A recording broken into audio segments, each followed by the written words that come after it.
여러분 안녕하십니까? 경찰이 수십억 대 횡령과 배임 등의 혐의로 이호진 전 태광그룹 회장의 집과 그룹 계열사들을 오늘 압수수색했습니다. 이 전 회장은 이미 400억 대 횡령과 배임으로 복역한 뒤 재작년에 만기 출소했고 지난 광복절 특별 사면으로 복권되기도 했는데요. 불과 2달 만에 기업형 비리 의혹에 휩싸이며 논란이 거세질 전망입니다. 먼저 이지은 기자가 보도합니다. 태광그룹의 계열사인 흥국생명의 서울 광화문 사옥. 오늘 오후 경찰 관계자들이 압수물 상자를 들고 나옵니다. 계열사 공사 부당 비용 지원 정황 확인하셨나요? 태광의 계열사 협의체인 경영협의회 사무실을 압수수색한 겁니다. 경찰은 이곳 말고도 경기 용인 태광CC 골프장과 이호진 전 그룹 회장의 집도 압수수색했습니다. 이 전 회장은 우선 계열사들을 동원해 수십억 원대 비자금을 조성한 혐의를 받고 있습니다. 계열사 임원들에게 불법 겸직을 시켜 양쪽에서 급여를 받게 한 뒤 일부를 빼돌린 혐의입니다. 이렇게 조성된 비자금 규모가 최소 20억 원을 넘는 것으로 경찰은 보고 있습니다. 경찰은 또 그룹 소유 골프장인 태광CC가 다른 계열사가 짓는 골프 연습장 공사비를 부당 지원했는지도 들여다보고 있습니다. 경찰이 의심하는 범행 시기는 수년 전, 특히 이 전 회장이 앞선 배임 횡령으로 수감된 2019년 이전인 것으로 알려졌습니다. 올해 광복절 특별 사면으로 복권됐지만 또다시 기업형 비리로 수사 선상에 오른 겁니다. 이미 태광과 이 전 회장을 둘러싼 잡음은 끊이지 않았습니다. 2019년 공정거래위원회는 이 전 회장 개인 회사가 태광 계열사에 김치와 와인을 강매했다며 이 전 회장을 검찰에 고발하고 과징금 21억 8천만 원을 부과했습니다. 이 전 회장이 골프장 회원권을 하청업체들에게 강제로 팔았다는 시민단체들의 고발장도 검찰에 접수돼 있습니다. MBC 뉴스 이지은입니다. 참사 당일 인파가 몰렸던 이태원에는 또 다른 안전관리의 주체였던 용산구청의 공무원들도 여러 명 나와 있었습니다. 저희가 분석한 이태원 참사의 수사 기록을 살펴보면 이들은 인파가 몰려든 걸 보고서도 별다른 보고나 조치를 하지 않았던 것으로 드러났습니다. 심지어 재난 문자를 어떻게 발송해야 하는지조차 몰라서 참사가 발생한 뒤에야 근무자가 영상통화로 발송 방법을 배웠고 한참이 지나서야 문자를 보낼 수 있었습니다. 김지은 기자가 취재했습니다. 작년 10월 29일 저녁 7시, 이미 이태원 거리는 인파로 넘쳐났습니다. 참사 발생 3시간쯤 전 이곳 해밀턴 호텔 뒷길도 인파로 가득 차서 이동이 어려웠는데요. 용산구청 환경과 직원 3명은 그때 이곳에 소음 단속 순찰을 나왔습니다. 하지만 단속도 없이 철수했습니다. 사람이 너무 많아 골목에 들어갈 수 없어 돌아갔다고 진술했는데 특별수사본부는 이들이 인파를 인식하고도 보고조차 안 했다고 지적했습니다. 저녁 7시부터 9시까지 현장에서 불법 노점을 단속했던 건설관리과 직원들도 마찬가지. 보행자 안전보다는 주변 상권 보호를 위해 노점상을 단속하는 게 자신들의 업무라고 인식하고 있었습니다. 주차관리과 직원 13명도 평소처럼 불법 주정차만 단속했습니다. 특수본은 수사보고서에서 11개 부서 58명을 투입해 안전대책을 시행했다는 용산구청 주장과는 달리 근무자 모두 헬로윈에 대비하라는 구체적인 지시를 받지도 않았고 심지어 대부분 근무 위치나 시간조차 지키지 않았다고 적었습니다. 참사 발생 직후 서울시청은 용산구청에 급하게 5차례나 전화를 걸었습니다. 용산구청은 전화를 안 받았습니다. 야간이나 휴일의 경우 당직실이 재난안전상황실 역할을 해야 하는데 당직 근무자가 자기 임무조차 몰랐던 겁니다. 유승재 부구청장은 검찰 조사에서 직원들이 당직 근무를 제대로 안 선 것으로 보인다. 할 말이 없다. 답답할 노릇이라고 토로했습니다. 법이 정하고 있는 통행 제한 조치 이런 것만 내렸어도 사람이 죽지 않았을 것이다. 마치 군대에서 소대 중대가 작동이 안 되는 군대와 똑같다. 용산구청 재난문자는 서울시보다도 늦게 자정을 넘겨 0시 11분에야 뿌려졌습니다. 당시 근무자는 재난문자 발송법을 몰라 담당자에게 영상통화를 걸어 방법을 배우느라 늦어졌다고 진술했습니다. 경찰은 재난관리팀장에게 재난이 담당 업무 아니냐고 물었습니다. 재난관리팀장은 시설물만 관리하는 곳인데 팀 이름 때문에 오해받기 딱 좋다며 팀 이름을 바꿔야겠다고 답했습니다. 재난안전과장은 압사에 대한 매뉴얼이 없다. 우리는 매뉴얼대로 한다는 답만 반복했습니다. MBC 뉴스 김지인입니다. 몇 년 전 미성년자 성폭행범 조두순이 출소하자 동네 주민들이 저런 흉악범과 같이 살 수 없다 강하게 반발했었죠.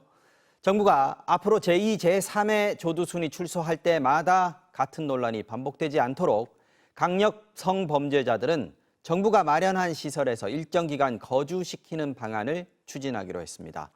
정부로선 고육지책을 내놓은 셈인데 입법 과정에서 논란이 예상됩니다. 손구민 기자가 보도합니다. 지난 2020년 12월 12년 형기를 마치고 출소한 아동 성범죄자 조두순. 주민들은 격렬하게 반발했습니다. 작년 10월 미성년자 11명을 성폭행한 김근식 출소 때도 논란은 되풀이됐습니다. 정부가 제2, 제3의 조두순은 국가시설에서 살도록 하는 방안을 추진하기로 했습니다. 아동 성폭행범 또는 3번 이상 성폭력을 반복해 10년 이상 징역형을 받고 전자발찌를 찬 이들이 대상입니다. 검찰이 청구하면 법원이 전자발찌 부착 기간 중 일정 기간 거주지를 제한하는 겁니다.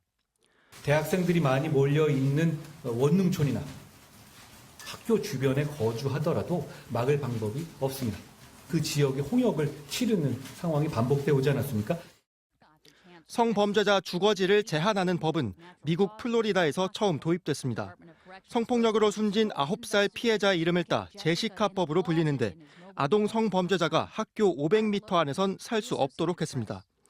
정부는 제시카법을 그대로 도입하면 성범죄자들이 학교가 적은 시골로 밀려나 지역 차별이 될 수 있다는 우려 때문에 우리 현실대로 방안을 만들었다고 밝혔습니다.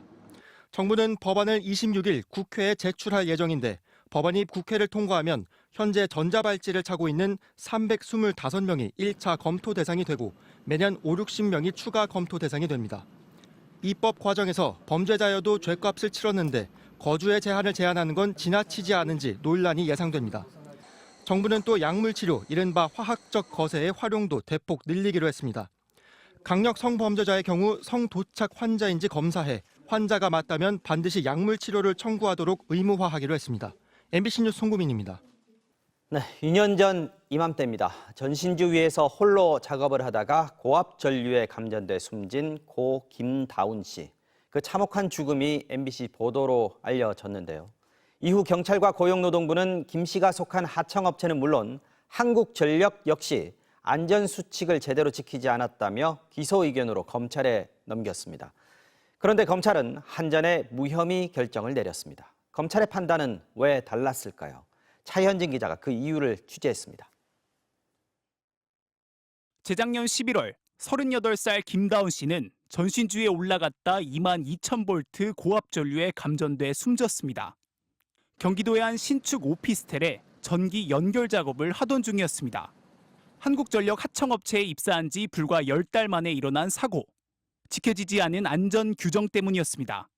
한전의 근무 지침인 2인 1조도 아니었고 높은 곳에서 전기 작업을 할 때 쓰는 사다리차, 이른바 활선차도 없어서 전신주에 직접 매달려야 했습니다. 감전을 막기 위한 절연 장갑도 없이 면장갑을 낀 채 일을 했습니다. 노동부와 경찰은 하청업체를 비롯해 한전도 산업안전보건법 위반 등으로 검찰에 넘겼습니다. 하지만 1년여 만에 검찰은 한전의 무혐의 처분을 내렸습니다. MBC가 입수한 검찰의 불기소 결정서. 한전의 지위가 도급인이 아닌 발주자라는 언급이 반복적으로 나옵니다. 노동자 사망 등 안전사고가 발생했을 때 해당 공사의 도급인이라면 산안법상 책임을 지지만 발주자라면 책임에서 면제됩니다. 검찰은 한전이 전기 사업자일 뿐이어서 시공을 할 수 없기 때문에 외부 전문 공사업자에게 일감을 줘야 하는 발주자의 지위라고 봤습니다. 사고 직후부터 한전 측이 주장해온 논리와 일치합니다. 결국 하청업체들만 혐의가 인정됐습니다. 유족 측은 강하게 반발했습니다. 이들은 다운 씨가 한 작업은 전기공 사업법상 경미한 작업으로 분류돼 한전이 직접 시공할 수 있고 사고 전년도까지 한전이 해온 작업이라며 시공할 수 있는 지위가 아니라서 발주자란 한전과 검찰의 논리는 설득력이 부족하다고 주장했습니다. 이 건설공사는 불과 2020년 말까지만 해도 한전이 직접 수행하던 업무예요. 모든 전문력, 기술력, 자본력을 다 가지고 있는 더욱이 발주자라 하더라도 일감을 외부 업체에 주고 시공을 총괄 관리했다면 도급인으로 본다는 법조항과 판례가 있는데도 불기소 결정서 어디에도 관련 언급은 없었습니다. 앞서 노동부와 경찰은 하청업체가 한전의 안전수칙을 모두 지켜야 하고 작업 시작 전후로 보고해야 하는 등 한전이 사실상 시공 전반을 총괄, 관리한 원청이라고 봤습니다. 사고 당일에도 한전 직원이 현장에서 다운 씨와 대화를 나누고 작업 시작 보고를 승인한 것으로 확인됐습니다. 유족 측은 재수사를 해달라며 수원고검에 항고장을 제출했습니다. MBC 뉴스 차현진입니다. 마약 투약 의혹을 받고 있는 배우 이선균 씨에 대한 경찰의 수사가 속도를 내고 있습니다. 내사 대상에 오른 다른 인물들의 윤곽도 하나씩 드러나고 있는데요. 서울 강남의 한 유흥주점에서 시작된 이번 사건의 파장이 연예계로 얼마나 확산이 될지 주목되고 있습니다. 재은효 기자가 취재했습니다. 배우 이선균 씨가 드나들었다는 서울 강남의 유흥주점입니다. 이곳에서 일하는 종업원들과 이 씨의 마약 투약 의혹이 알려지자 최근 영업을 중단했습니다. 문은 굳게 닫혔고 간판도 가려져 있습니다. 술 취하신 분들은 많았는데 뭐 그렇게 약에 취해 보이시는 분들이 많아서 그런 느낌은 아니었어요. 가려진 거는 오늘 처음 본 것 같아요. 해당 업소는 고소득층을 대상으로 회원제 방식의 운영을 하는 걸로 알려졌습니다. 이곳에서 일하던 여성 실장 29살 김모 씨는 지난 21일 구속됐고 함께 일한 여성 종업원도 입건됐습니다. 필로폰을 여러 차례 투약한 혐의를 받는 김 씨는 경찰의 간이 검사 결과 양성 반응이 나왔고 현재 정밀 검사 결과를 기다리고 있습니다. 다른 마약 성분이 추가로 검출된다면 김 씨 집에서 대마를 흡입한 의혹을 받는 이선균 씨의 약물 종류도 늘어날 가능성이 있습니다. 김 씨의 휴대전화 포렌식을 한 경찰은 이 씨의 투약 의혹에 대한 구체적인 정황을 확보한 것으로 알려졌습니다. 경찰은 조만간 이 씨를 불러 시약 검사를 실시할 예정입니다. 경찰의 마약 투약 의혹 내사자 가운데는 유명 재벌 3세와 연예인 지망생, 방송인 출신 작곡가도 포함된 것으로 확인됐습니다. 이들은 마약 투약 혐의로 교도소에 복역 중이거나 앞서 관련 전과가 있는 인물들입니다. 경찰은 이들 외에 입건이나 내사 대상에 오른 다른 연예계 종사자는 없다고 밝혔습니다. 다만 유흥업소에 드나든 회원들로 수사가 확대될 경우 연예계 인사들의 추가 연루 가능성도 배제할 수 없을 전망입니다. MBC 뉴스 재은효입니다.